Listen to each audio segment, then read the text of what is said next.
We're joined again by Terria Walters, who's gone through a tragedy that I got to tell you, as the parent of a 20-year-old daughter, my heart would stop if I came through this situation. And I really appreciate that you're really following the legacy now that the Moors have set, where you're taking the loss of your son and turning it in for good for the entire community. Yes, absolutely. I believe that's what my son would want.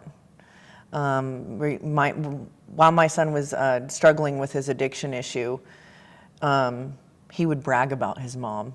And of course, kids sometimes don't want to I got to be secretive with my mom because, I'm not going to tell her everything, because we weren't even friends on Facebook because he was always afraid I'm going to comment on his things. I got the same thing going with you.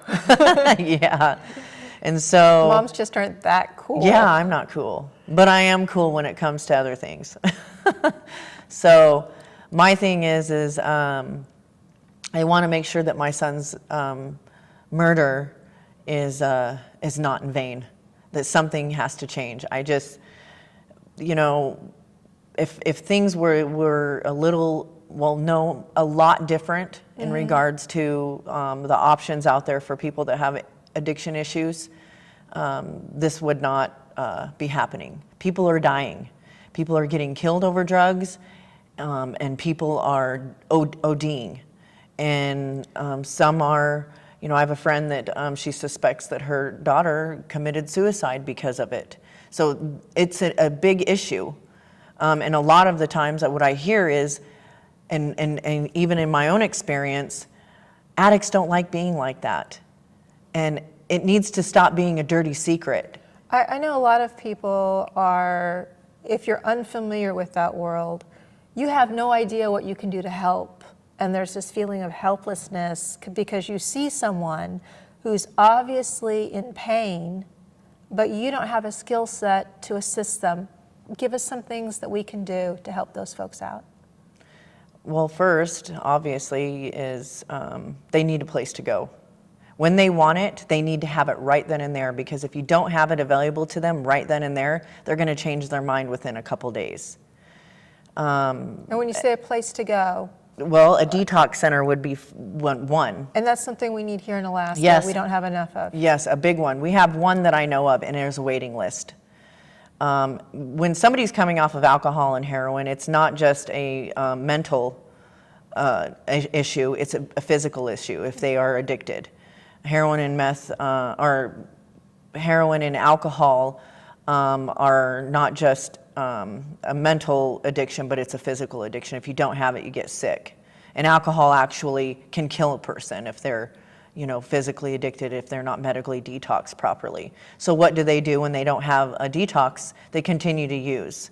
And eventually, something ends up happening, which could be either they're incarcerated and they're medically detoxed in there and then they don't get any treatment and they get out and start doing the same things again, or they're killed, or they OD, or they commit suicide. There's many, many things that happen due to not having resources. But none of them sound very good.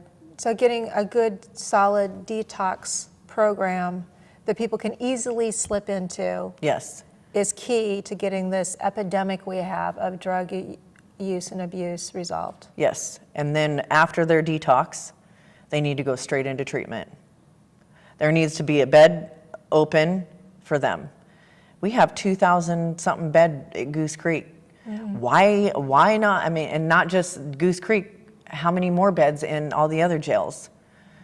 Why not build a facility that will help the individual get right into a detox and then into a treatment? It costs way less than $50,000 a year to treat an individual. It would cut the costs of the state incarcerating individuals, and it would save lives, and parents and sisters and mothers and fathers and brothers and aunts and uncles won't be losing their loved ones because of it. And crime rate would go down. Hello? Yes. Crime rate would go down substantially. Yes, yes. And all those icky crimes. Yes. So if we do a preventative measure by getting people who need help the help they need, you're thinking at the end of the day, Goose Creek can be kind of an empty museum. Yes. Most everybody that's in jail has an addiction issue, is either they're on possession charges, which a lot of the time possession charges can be for personal use, having a dirty UA while on probation or parole, violating their probation and parole, and then having a drug-related crime, which Yeah. would be stealing, shoplifting, robbery. Trying to get money. Right, trying to get money. We got to take a commercial break. Stick with us. We'll be right back in just a minute.